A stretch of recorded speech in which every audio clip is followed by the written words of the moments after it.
दोस्तों, विश्व में पेड़ों की कटाई बहुत बड़ी समस्या बनती जा रही है और पेड़ों की कटाई के कारण जंगल का जो रकबा है वो घटते जा रहा है। पेड़ों का महत्व आप इस प्रकार समझिए कि कार्बन डाइऑक्साइड जो है वो पूरे विश्व में ग्लोबल वार्मिंग के लिए बहुत बड़ा जिम्मेवार गैस है। हालांकि ग्लोबल वार्मिंग के लिए और भी जिम्मेवार गैस हैं, लेकिन इसमें सबसे बड़ा हिस्सा कार्बन डाइऑक्साइड का ही आता है। और कार्बन डाइऑक्साइड क्या करता है कि ग्लोबल वार्मिंग के कारण जब धरती का टेम्परेचर बढ़ जाता है तो जो ग्लेशियर हैं वो पिघलने लग जाते हैं, और जब ग्लेशियर पिघलता है तो समुद्र का जो जल स्तर है वो बढ़ जाता है, और वो जल स्तर के कारण विश्व के बहुत सारे द्वीप, जिसमें कि बहुत बड़ी जनसंख्या भी रहती है, वो डूबने के कगार पर है।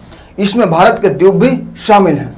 अब यहीं पर पेड़ क्या करता है कि प्रकाश संश्लेषण की अभिक्रिया के द्वारा कार्बन डाइऑक्साइड लेता है और जल की उपस्थिति में अभिक्रिया करा के ऑक्सीजन रिलीज कर देता है, और फिर जीव जंतु उसका उपयोग करते हैं, जिसमें कि हम सब मानव जाति भी शामिल हैं।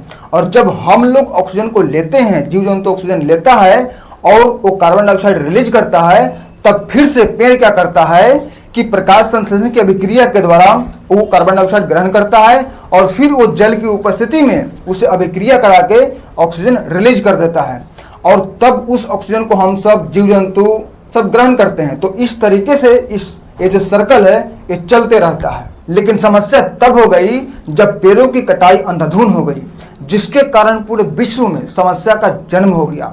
अब जहां पर बहुत बड़ा समस्या होता है वहीं पर उस समस्या का निदान भी होता है। तो स्विट्जरलैंड के जो वैज्ञानिक हैं उन्होंने एक ऐसा जीवित पदार्थ बनाया है जो सेम पेड़ पौधे की तरह प्रकाश संश्लेषण करता है, एटमॉस्फेयर से कार्बन डाइऑक्साइड लेता है और ऑक्सीजन सप्लाई करता है।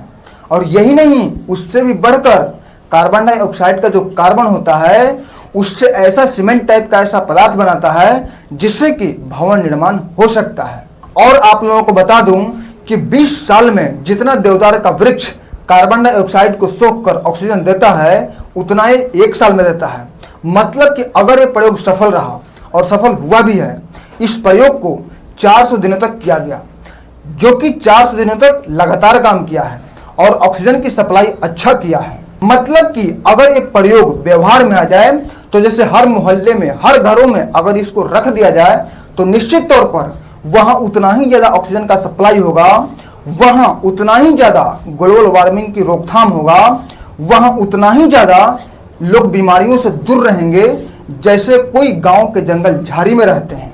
तो निश्चित तौर पर मानव जाति के लिए यह प्रयोग संकट मोचन की तरह सामने आया है। ये मानव जाति जो विकास की ओर चलते चलते विनाश की ओर चल दिया है, तो उससे बचाव का एक किरण तो है। तो दोस्तों, ये बहुमूल्य जानकारी आप लोगों को कैसा लगा कमेंट करके जरूर बताइएगा। तो दोस्तों, फिर मिलते हैं एक नए वीडियो में।